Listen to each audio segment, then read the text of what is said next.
नमस्कार दोस्तों, स्वागत है आपका अपने चैनल पर। आज की बड़ी खबर के साथ एक बार फिर से आपके सामने मौजूद है, जहां पर आपको बताएंगे भारत के किसानों के आंदोलन को लेकर क्या कुछ नई जानकारी सामने आ रही है। और इसी के साथ में आपको बताएंगे हरियाणा के बीजेपी के गृह मंत्री ने देश के कृषि मंत्री से किसानों से बातचीत करने को लेकर लिखा है पत्र। इस पत्र में क्या कुछ कहा गया है, इसकी जानकारी आप तक पहुँचाएंगे। और इसी के साथ में दोस्तों, मुख्यमंत्री मनोहर लाल खट्टर के बुधवार को होने वाले कार्यक्रम से पहले किसान नेता ने किया है बड़ा विरोध। और इसी के साथ में आपको बताएंगे कि सीएम मनोहर लाल खट्टर के गाँव में नहीं घुसने देने को लेकर किसान नेता ने अपने किसानों से की है अपील। और इसी के साथ में चलेंगे एक और बड़ी खबर की तरफ, जहां पर आपको बताएंगे कूच बिहार फायरिंग को लेकर ममता बनर्जी ने दिया है बड़ा बयान। इसी के साथ में दोस्तों, पश्चिम बंगाल के चुनाव में ममता बनर्जी ने आगे के 4 चरणों के लिए भी कुछ बड़े ऐलान किए हैं, इसकी जानकारी आप तक पहुंचाएंगे। और इसी के साथ में प्रधानमंत्री नरेंद्र मोदी के संसदीय क्षेत्र वाराणसी के अंदर भारतीय जनता पार्टी समर्थित छात्र संगठन ABVP को कांग्रेस पार्टी समर्थित छात्र संगठन ने दी है बड़ी पटकनी। और इसी के साथ में प्रधानमंत्री के संसदीय क्षेत्र में लगातार ये तीसरी बड़ी हार भारतीय जनता पार्टी की हुई है। दोस्तों, क्या कुछ रहे हैं नतीजे, इसकी जानकारी आप तक पहुंचाएंगे। एक एक करके चलेंगे सभी महत्वपूर्ण खबर की तरफ, सारी बड़ी अपडेट आप तक पहुंचाएंगे। लेकिन उससे पहले अगर आप भी देश के किसानों के द्वारा किए जा रहे तीनों कृषि कानून के विरोध और MSP पर कानून बनाने के साथ साथ स्वामीनाथन आयोग की रिपोर्ट लागू कराने की मांग का समर्थन करते हैं तो इस वीडियो को लाइक करिए, लाल बटन दबाकर चैनल को सब्सक्राइब करके घंटी को दबाकर कमेंट बॉक्स में जय जवान जय किसान, किसान एकता जिंदाबाद के साथ साथ पश्चिम बंगाल के अंदर 134 सीटों पर हो चुके चुनाव में कितनी सीटें किस पार्टी को मिल रही है, आप लोग कमेंट बॉक्स में अपनी राय लिखिएगा ताकि सभी को ये जानकारी मिले कि जनता क्या सोच रही है। चलते हैं पहली और बड़ी अपडेट की तरफ, जिसमें दोस्तों किसानों के आंदोलन को लेकर बड़ी जानकारी है। एक और किसान 135 दिनों से लगातार आंदोलन कर रहे हैं और इस बीच कृषि मंत्री बढ़ते कोरोना के मामले को लेकर बातचीत की दुहाई दे रहे हैं, लेकिन किसानों से पुरानी मांगे मानने के लिए कह रहे हैं। आपको बता दें कि इस बीच एक और जानकारी आ रही है, जहां पर हरियाणा के गृह मंत्री अनिल विज ने केंद्रीय कृषि मंत्री नरेंद्र सिंह तोमर को पत्र लिखकर अनुरोध करते हुए कहा है कि वह केंद्र के तीनों कृषि कानून के खिलाफ चल रहे आंदोलन में आंदोलनकारी किसानों से बातचीत फिर से शुरू होनी चाहिए, क्योंकि कोरोना वायरस संक्रमण का खतरा लगातार मंडराता जा रहा है। देश भर के अंदर कोरोना वायरस के मामलों में लगातार बढ़ोतरी हो रही है और हरियाणा में भी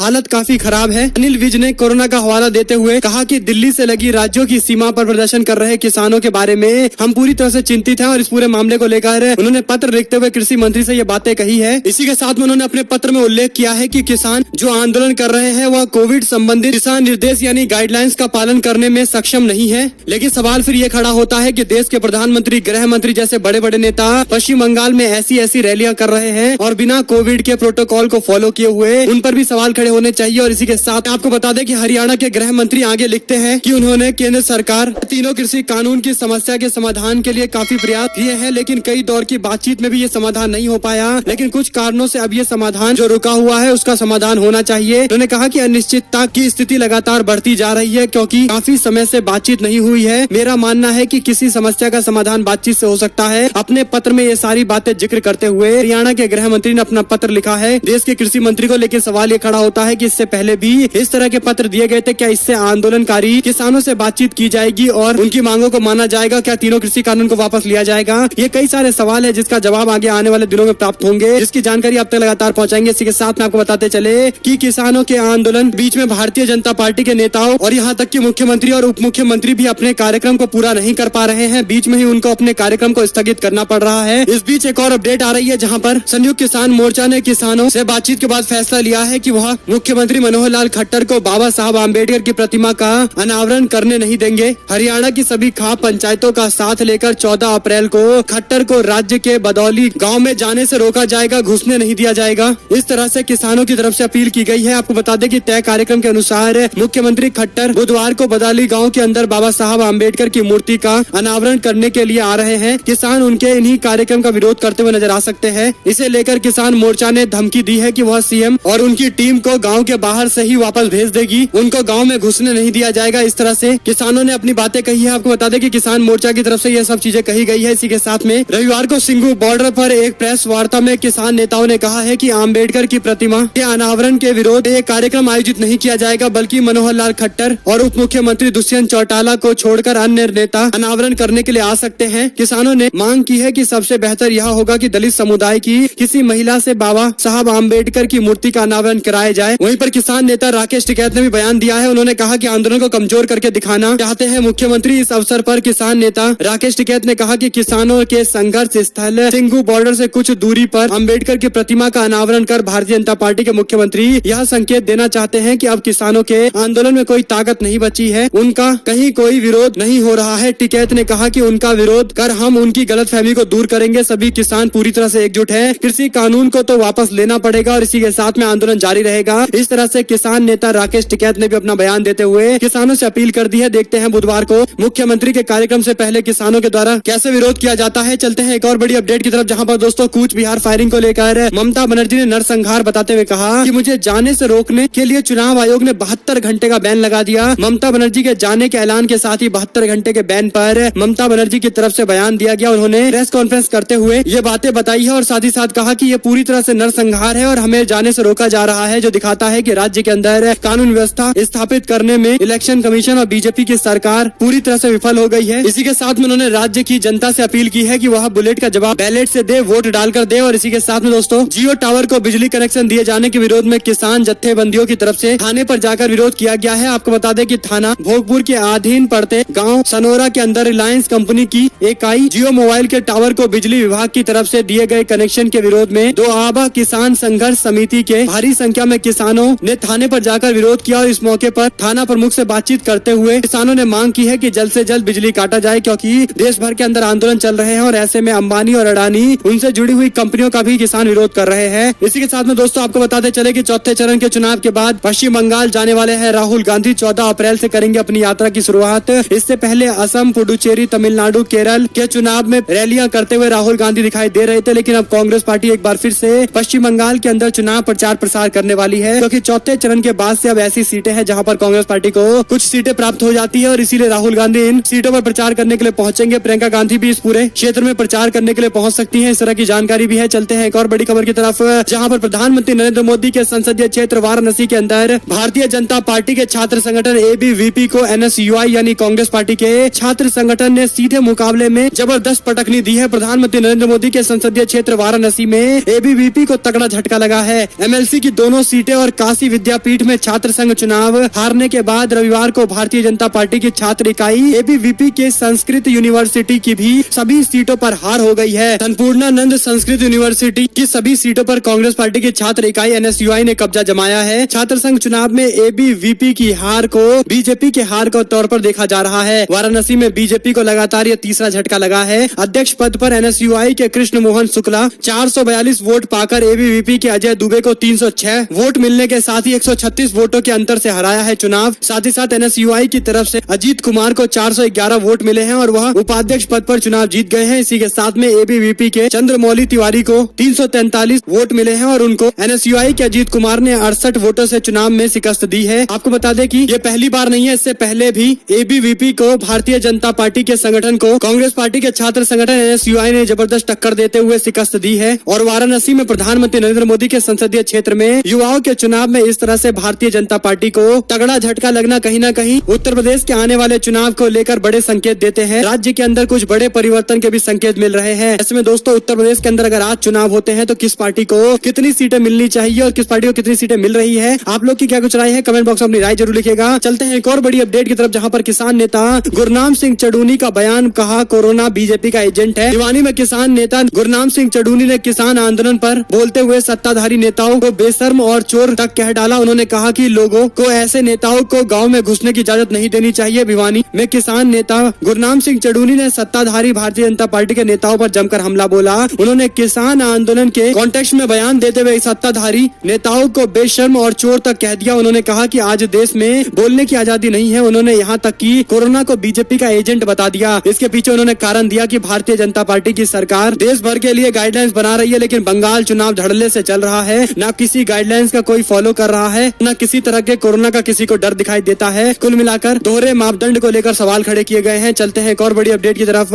जहां पर 6 साल बाद पूर्व सीएम अखिलेश यादव ने संत समाजों से माफी मांगते हुए वाराणसी में 2015 के अंदर गणेश प्रतिमा विसर्जन के विवाद को लेकर संतों पर जो लाठीचार्ज हुई थी उसको लेकर उन्होंने माफी मांगी है। उत्तर प्रदेश के पूर्व मुख्यमंत्री और समाजवादी पार्टी के प्रमुख अखिलेश यादव ने वाराणसी में हुए लाठीचार्ज के लिए 6 साल बाद संतों से माफी मांगी है। उन्होंने कहा कि जो भी गलती हुई थी उसे स्वीकार करते हुए मैंने शंकराचार्य स्वामी स्वरूपानंद सरस्वती और उनके शिष्य स्वामी अभिमुक्तेश्वर नंद से क्षमा मांग ली है। रविवार को अखिलेश यादव ने हरिद्वार पहुंचे और कनखल स्थित शंकराचार्य मठ में जाकर शंकराचार्य स्वामी स्वरूपानंद सरस्वती और उनके शिष्य से मुलाकात की है और इस दौरान उन्होंने मीडिया से बातचीत में बयान दिया है कि पिछले दिनों शंकराचार्य स्वामी स्वरूपानंद सरस्वती ने मथुरा में जो बयान दिया था कि देश के अंदर किसान कितनी तकलीफ में है। इसी से प्रभावित होकर शंकराचार्य का आशीर्वाद लेने के लिए वो पहुंचे हैं। दरअसल मामला 2015 का भी था, जिसमें समाजवादी पार्टी सरकार में शासनकाल में प्रशासन ने संतों को गंगा में गणेश प्रतिमा के विसर्जन नहीं करने की बात कही थी, जिसके बाद संत समाज की तरफ से नाराजगी जाहिर की गई थी और बाद में पुलिस की तरफ से कार्रवाई भी की गई थी, जिस पर अखिलेश यादव ने माफी मांगते हुए कहा कि हम इस गलती को स्वीकार करते हैं। जिसके बाद उन्होंने उत्तर प्रदेश में अपनी विचारधारा को एक बार फिर से मीडिया के सामने रखते हुए कहा कि सभी लोग सभी एक साथ मिलकर उत्तर प्रदेश में रहे और सभी अपने धर्म और संस्कृति का पालन करें, यही उत्तर प्रदेश हमें बनाना है और 2022 के अंदर इस बार बाइसिकल चलेगी। इस तरह से उन्होंने नारा देते हुए राज्य की जनता से अपील की है कि समाजवादी पार्टी के पक्ष में किए गए पुराने कार्यों को लोगों के बीच में पहुंचाए। कार्यकर्ताओं से भी अपील की गई है और इसी के साथ में आपको बताते चले कि नरेंद्र सिंह तोमर ने किसानों से अब एक बार फिर से अपील करते हुए कहा कि कोरोना की नई लहर आई है, इसलिए हम चाहते हैं किसानों का आंदोलन समाप्त होना चाहिए, इसे खत्म कर देना चाहिए। इसी के साथ में आपको बता दें कि पेंशन क्षेत्र में FDI की सीमा 74% कर सकती है सरकार।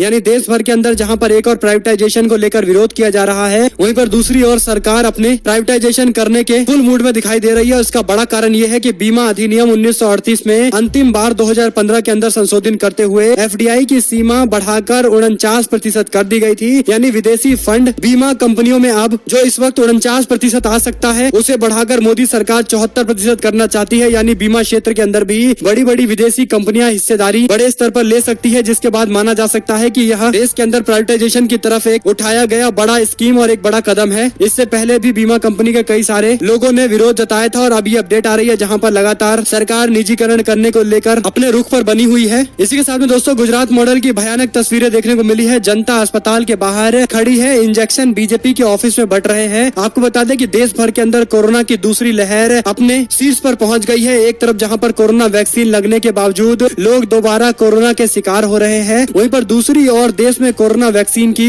भारी किल्लत की भी खबरें कई इलाकों से आ रही है। खासतौर पर गैर भाजपा शासित राज्यों की सरकारें ये शिकायतें कर रही है कि उन्हें पर्याप्त मात्रा में कोरोना वैक्सीन उपलब्ध नहीं कराया जा रहा है। अब भाजपा शासित गुजरात के अंदर एक गुजरात मॉडल का नया नमूना देखने को मिला। इस बीच खबर यह है कि गुजरात में भाजपा के दफ्तर में कोरोना के इलाज में इस्तेमाल होने वाली सबसे महत्वपूर्ण मेडिसिन रेमडेसिविर इंजेक्शन फ्री में बांटे जा रहे हैं। और बड़ी बात यह नहीं है, इससे बड़ी बात यह है कि राज्य के अंदर यह मेडिकल स्टोर पर बामुश्किल मिल पा रही है। फिर सवाल ये खड़ा होता है कि आखिर इतनी बड़ी संख्या में बीजेपी के नेता जब फ्री में इस वैक्सीन को बांट रहे हैं, तो उनके पास ये वैक्सीन आया कैसे, जबकि राज्य के अंदर बड़ी संख्या में इसकी किल्लत है। और इसी बीच में आपको बताते चले कि यूपी चुनाव में जनता मर रही है, त्राहिमाम कर रही है। वहीं पर मुख्यमंत्री योगी आदित्यनाथ बंगाल में स्टार प्रचारक बने हुए हैं और बीजेपी के लिए चुनाव प्रचार प्रसार करते हुए भारतीय जनता पार्टी को बंगाल में जिताने की अपील कर रहे हैं। सवाल यही है कि जब प्रदेश के अंदर इतने बड़ी संख्या में कोरोना के मामले तेजी से बढ़ने लगे हैं, तो मुख्यमंत्री बंगाल के अंदर किस कारण रैलियां कर रहे हैं? क्या उनको अपने प्रदेश की चिंता नहीं है? ये सभी सवाल है जिस पर समाजवादी पार्टी की तरफ से सवाल खड़े किए गए हैं। अखिलेश यादव ने खुद इस पूरे मामले को लेकर सवाल खड़े करते हुए कहा कि उनके लिए चुनाव जरूरी है, लोगों की जान जरूरी नहीं है। यही कारण है कि मुख्यमंत्री स्टार प्रचारक बने हुए हैं। इसी के साथ में आपको बताते चले कि उत्तर प्रदेश के बांदा जिले के अंदर आर्थिक तंगी से परेशान किसान ने फांसी लगाकर खुदकुशी कर ली है। इसी के साथ में एक और अपडेट है, जहां पर दोस्तों किसान ऐसे ही नहीं कर रहे हैं अंबानी और अडानी का विरोध। खुद प्रधानमंत्री बार बार इसकी शंका की पुष्टि करते नजर आते हैं। आप शायद ये जानते होंगे कि अमेरिका की कृषि भूमि के सबसे बड़े मालिक बिल गेट्स हैं। उनके नाम कुल 2,42,000 एकड़ कृषि जमीन है, जिसका मूल्य $69 करोड़ से अधिक है। गेट्स के पास जितनी कृषि भूमि है, उतनी अमेरिका के